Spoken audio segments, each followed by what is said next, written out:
لو أنزلنا هذا القرآن على جبل لرأيته خاشعا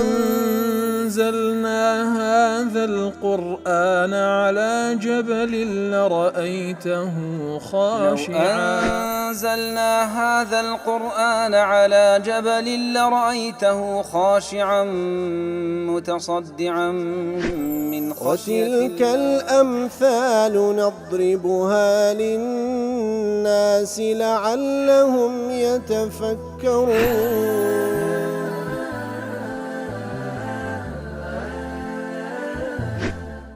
الحمد لله والصلاة والسلام على رسول الله وعلى آله وصحبه ومن والاه. السلام عليكم ورحمة الله. بەڕێزان خۆشحاڵم لەوانەی 1354 لەوانەکانی تەفسیری قورئانی پیرۆز بێمەوە خزمەتتان بەمە بەستی ڕەزامەندی رب العالمین و هیوادارم ئێوەی ئازیز سوودی لێوەربگرن.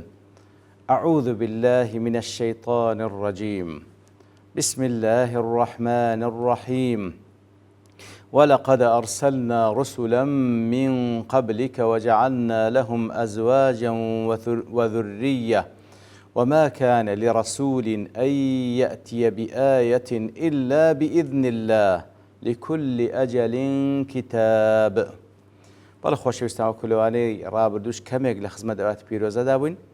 رب العالمین دەفەرمی لە پێشە توش یا رسول الله هەر پێغەمبەرێکمان ناردبی وەکو تو بەشەر بووینە هاوسەرگیریان کردێنەوە و ذورریەتیشیان هەبووە و هەروها دەربارەی هاتنی موعجزەش بە ئیختراحی ئەوان نەبووە بەڵکو لە دەسەڵاتی پێغەمبەرانیش نییە کەوا بە خۆیان موعجزەی بینن بەڵکو بە ئیذن و بە فەرمانی الله تعالى لێ دەفەرمی وما كان لرسول أن يأتي بآية إلا بإذن الله أي ولا يقدر أي رسول أرسله الله تعالى إلى قوم أن يأتي قومه بمعجزة تدل على صدقه إلا بأمر الله. هیچ پێغەمبەرێک لە توانایدا نییە کە ناردیتمان بۆ قەومێک معجزەیەک لە خۆیەوە بینی کە بەڵگەبی لەسەر ڕاستگۆیەتی لە پێغەمبەرەکە إلا بأمر الله تعالى نبي فهو الذي يأتي بالمعجزة. الله تعالى كوا بڕیاری معجزەتدا و معجزە دەبەخشێت بە پێغەمبەران ويؤيد بها رسوله متى شاء. الله تعالى هەر کاتێکی بێوێ تەئییدی پێغەمبەرەکەی دەکا بە ناردنی معجزە. لكل أجل كتاب أي لكل أجل قدره الله لبو همو أجلك وكاتشي ديار كرابك الله تعالى تقديري كربي ولكل أمر قضاه لبو همو فرمانك خواهي قرب الرئي لسردابي كتاب أثبت فيه كواتا هموشتك خواهي قرب فرماني لسر كربي وبالرئي لسردابي لكتابك نوسراي توا تثبيتي كردي وزيجيري كردي ووقت معلوم يقع فيه كاتج دياري كراوش تدا كاتج دياري كراوش دانا لبوي أوشتا روبدا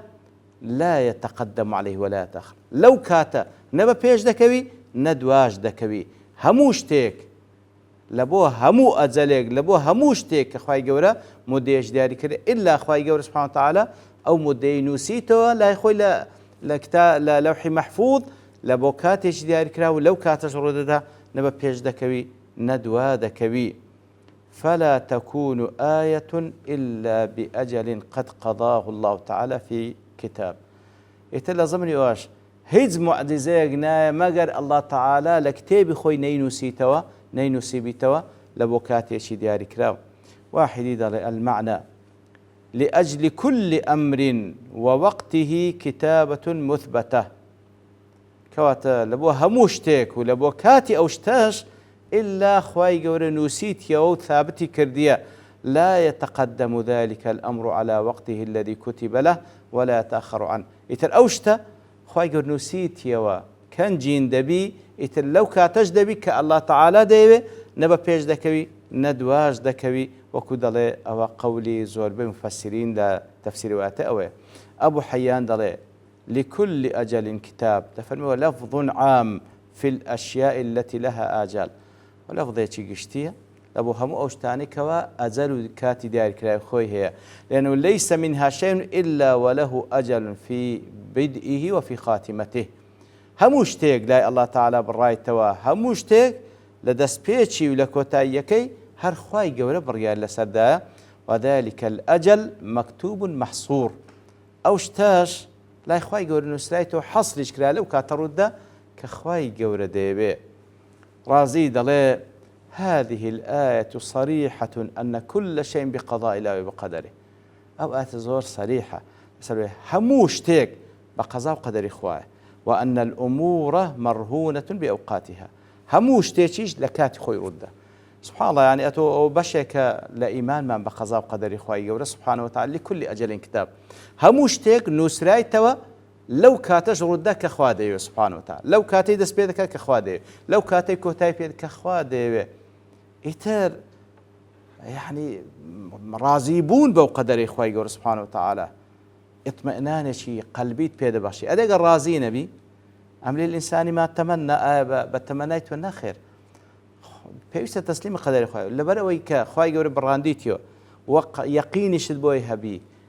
ئەوەی کە خوا دایدەنێ خەیر لەوەیدایە، خێر لەوەیدات کە خوای گەورە ئەو پەڕی حکمەتی هەیە، خوای گەورە عاقبەت شتەکانی لێ دیار، ئێمە لێمان دیار نییە. کەواتەوە بەشێکە لە اعتقادمە بەرامبەر بە قەزا و قەدەری خوای گەورە لكل أجل كتاب، هەموو شتێک کە کاتی دیاریکرای خۆی لە کاتی خۆی دەست پێ دەکا و لە کاتی خۆشی کۆتایی پێدێ، لە دەسەڵاتی هیچ کەسێک نییە. ئینجا دەفەرمی يمحو الله ما يشاء ويثبت وعنده أم الكتاب. يمحو الله ما يشاء ويثبت، أي يمحو الله ما يشاء من الأقدار المكتوبة. ئیتر ئەو قەدەرانەی کە نووسرایتەوە هەندێک لەو قەدەرانە کە نووسراتەوە خوای گەورە ئەوەی مەشیئەتی لەسەرە دەیسڕیتەوە. فيمحو ما يشاء محوه، ئەوەی کەوە مەشیئەتی لەسەری هەیە بیسڕیتەوە دەیسڕیتەوە، لەوەی کەوە من شقاوة أو سعادة، لەوەی کەوە فلانە کەس بەدبەخت بی یان بەختەوەر بی، ئەو رزق أو عمر، و هەروها دەربارەی ڕزقی فلانە کەس، دەربارەی عمری فلانە کەس، ئەوەی کەوا خوای گەورە ویستی لەسەربی، ئەوەی کە نووسرایتەوە دەیسڕیتەوە، ئەو خەیر ئەو شەڕ وغەیری ذلك، لە خەیر و شەڕ لە هەموو ئەو لە غەیری ئەوانەش. ويبقي منها ما يشاء، کەواتە ئەوانەی کە نووسرایتەوە خوای گەورە ویستی لەسەربی هەندێک لەوانە دەستڕیتەوە. ويبقي منها ما يشاء، ئەوەی ویستیشی لەسەر دەیهێڵتەوە وەکو نووسرایتەوە. ئەو جا لێردا دیار دەکەی وذلك فيما يكون في أيدي الملائكة من صحف، ئەوەی کەوا لەو سەحیفانەیە کە لەبەردەستی مەلایکەتەکانە، یعنی وەکو لە حەدیث پێغەمبەر هاتیە صلی الله علیه وسلم کاتێکەوە ئەو منداڵە بەسجی دایکی دەکەوی، ئیتر لە قۆناغەکان فەرمان بە مەلایکەت دەکرێ ڕزقی بنووسرێ، ئەجەلی بنووسرێ، ئایا بەدبەختە شەقیە ئەم سەعید. ئیتر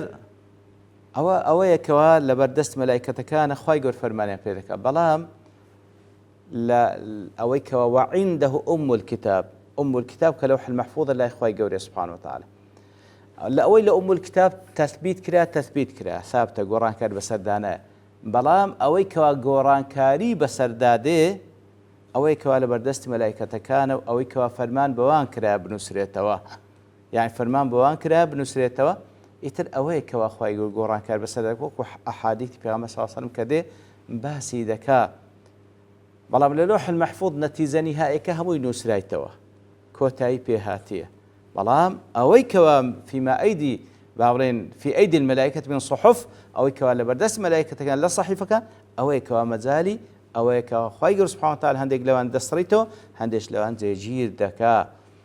ومن اختار هذا المعنى، ئەوەی کەوا ئەو مانایە هەڵبژاردی وراء أن الظاهر يقتضي العموم،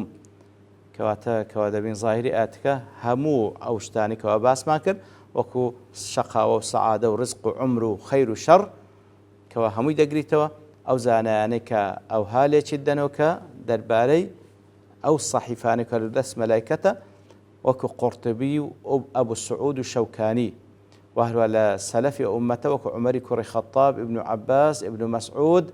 وكعب ضحاك وشقيق بن سلمة وغير ذلك، خوان لرازي بأوانش بوشيوي ليك ددنوه. وقال قوم إلا السعادة والشقاوة والموت والرزق والخلق والخلق، هندق لا زانين تجينا أويك وأخوي قول دي سريتوا ئەو شتانە ناگریتەوە بەدبەخت بوون یان بەختەوەر بوون طبعا لە مەقسەدی لە نهایەتەکەیە و هەروەها مردن و ڕزق و هەروەها خەڵق و دروستبوون و خولوق و خوڕەوەشت ئیتر ئەوانە ناگریتەوە کو تەثبیت کرا هەر ئەوهایە. ابن جرير دڵێ وأولى الأقوال التي ذكرت في ذلك في تأويل الآية وأشباهها بالصواب. پاشوەکەوە مەجموع قولێک دەینیتەوە دەڵێ نزیکترین قول کەوا ڕاست بی القول الذي ذكرناه عن الحسن ومجاهد أو قولك واباس ما كتب حسن مجاهد كتسية وذلك أن الله تعالى ذكره توعد المشركين الذين سألوا رسول الله صلى الله عليه وسلم الآيات بالعقوبة وتهددهم بها أو هاي لك داتو آتد فرمي الله تعالى حرش لمشركة كان دكا أوانيكوا داوال پیغمبر دكان صلى الله عليه وسلم هاشتا معزات كبه خواهي قولي هرشان لذكا بعقوبة دان وسزادانيا هرشان لذكا وقال لهم وما كان لرسول أن يأتي بآيات إلا بإذن الله لكل أجل كتاب وكل آيات بيشتر الفرمي هيس پیغمبرك لبوينيا كوا معجزيك بيني إلا بإذن إخوة نبي هموش تشكات دايكراوي يعلمهم بذلك أن لقضائه فيهم أجلا مثبتا في كتاب كواتا لزمني أوا خواهي قول آقاداري عن دكاتوا كوا درباري قضاي خواهي قول الدرباري أوان درباري لناسوني أوان أجلي شي دياري كراو هيا وتثبيت كرايا لكتاب لا يخوي هم مؤخرون إلى وقت مجيء ذلك الأجل أوان مهلتيان في حتى أو كاتك وتثبيت كرايا لكتاب خواهي قول أو عذاب بيت سريان ثم قال لهم فإذا جاء ذلك الأجل كاتك أو أزلهات يجيء الله بما شاء ممن قد دنا أجله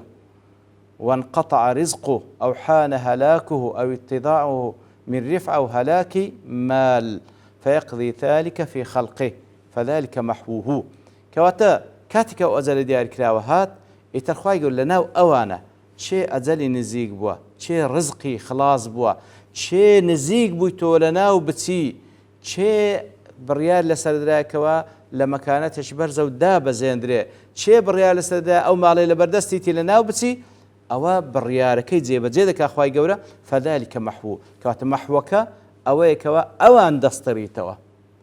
أوان دستريتوا ويثبت ما شاء ممن بقي أجله ورزقه وأكله فيتركه على ما هو عليه فلا يمحوه هندي الشيان ليه قريتن كوي كوان هشت أزليان ما رزقيان ما أوان دهيلي توكواتا فيمحو الله ما يشاء ويثبت باعتباري أوان زور زاران أوان باونن داوال پیغمبران دكان لروانجي بدروزانين يعني داي باش أو عذابي كاتو دلي بيت سرمان بابيت سرمان خواهي قرد بعزالة كرني أوان خواهي قول بريادة لكاتك أو عذاب ديت السريان أو عذاب شهات السريان أو كخواهي قول بريادة محويان بك محويان دكا ديان صريتوا نان هيلي أو كبرياري دا بيان هيلتو ديان هيلتو كاتبو اعتبارش ليك دريتو وكودله قولي حسن مجاهد وهروها ابن جرير طبري أو قولي زياتر ترجيح دكا قاسم يجدله إنهم كانوا يقترحون على رسول الله صلى الله عليه وسلم في أوائل البعثة أن يأتي بآيات كآيات موسى وعيسى أوان اقتراح ذكر لبداية بعثة بيان صلى الله عليه وسلم كوا آياتك بين معزيك بين هاوشيوي موسى وعيسى عليه الصلاة والسلام توهما أن ذلك هو أقصى ما يدل على نبوة النبي صلى الله عليه وسلم في كل زمان ومكان وأنواع تصور ذكر كمقورترين بلقوي كوا معجزي حسي بنيريتن كبلقى بلسد بيغمبر لهم زمان ومكان فأعلمه الله تعالى بيان رادقي أن دور تلك الآيات الحسية انقضى دورها وذهب عصرها خايقر بيان رادقيني أو آيات حسية يعني كأوان داوايدا كان أو براستي دوريان كوتاي في هاتيو سردميان بسرتسوا وقد استعد البشر للتنبه إلى الآية العقلية بل كو بشرية استعداده لبورقتني آياتي كوا بابن آيات عقلية وهي آيات الاعتبار والتبصر آياتي كوا بندو آموشقاري لوردجيري وبرساورين لوردجيري وإن تلك الآيات محيت كما محي عصرها عصري أو معجزاتنا بسرتسو وقد أثبت تعالى غيرها مما هو أجلى وأوضح وأدل على الدعوة ملام خواهي قول سبحانه وتعالى آتي قولة الدنيا كوا آتي بالكرنوية ومعجزي قرآني في روزة كهتا ئەو معجزەیە لە بۆ کەسانشی خاوەن هۆش جێگای ئەوەیەکەوە ڕۆژ لە دوای ڕۆژ حەقانیەتی ئەو قورئانێکەوە وحی خوای گەورەیە و هەروەها پێغەمبەرایەتی پێغەمبەر زیاتر دەسەلمێنیتن نەوەک معجزەیەکی حسی لە بۆ کاتێک دیاری کراو دەفەرمی ئەوە لە بۆ کاتێک دیاری کراو بڕۆی بەڵام ئەوەی کەوا معجزەی عەقلیە معجزەیەکی منطقیە معجزەیەکەکەوا لەسەر عەقل و بورهان هاتیە قورئانی پیرۆزە کەواتە ئەویش بەو شێوەی لێک دەداتەوە کەوا یەمحو الله ما یەشاء معجزاتی حسیە ويثبت أو معجزة قرآن بيروس كخوي تثبيتي ذكاء روجي قيامته والله أعلم ديال زاناش تتريج دفرم درباري تفسيري أو آتا بالله البرتوابوني كاد دوستين ببشتواني الله تعالى لواني داهاتو دينه وخزمتي وصلى الله وسلم على نبينا محمد وعلى آله وصحبه أجمعين وآخر دعوانا أن الحمد لله رب العالمين. لو أنزلنا هذا القرآن على جبل لرأيته خاشعا أنزلنا هذا القرآن على جبل لرأيته خاشعا أنزلنا هذا القرآن على جبل لرأيته خاشعا متصدعا من خشية وتلك الأمثال نضربها للناس لعلهم يتفكرون